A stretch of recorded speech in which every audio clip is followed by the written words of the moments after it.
So ito na nga guys, at nakumpleto na natin yung ating binubuong solar setup. So papakita ko lang sa inyo kung ano yung mga nabili natin. So dito meron tayong inverter.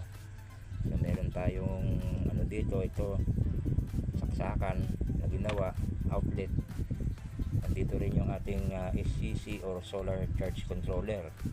So nabili na rin natin itong ating LBD. Meron tayong relay dito, itong battery meter, itong mga AC/DC breaker at itong railing. So ito guys, hindi po tayo expert dito ha. Nagpapa-guide lang tayo sa YouTube, sa mga tutorial at sa Facebook. So meron din tayong mga naka-prepare na wire dito at siyempre itong mga tornilyo natin. So ito nga, ito yung ating battery, bibili tayo. Meron na rin tayong nabiling panel. So ito ginagamit natin yung 12 volts. So ito na nga guys, share ko lang ha. Ito yung mga binili natin at nilikom natin na mga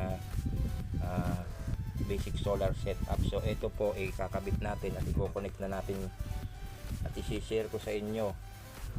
So yun nga po, hindi po tayo expert dito at tayo nag-uumpisa pa lang magbuo ng ating mga solar setup. So may mga tornilyo din tayo dapat dito.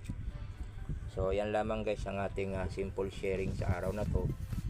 At sana nakatulong sa inyo. Magbuo rin tayo ng ating solar setup. Yan lang guys. At maraming salamat sa panonood.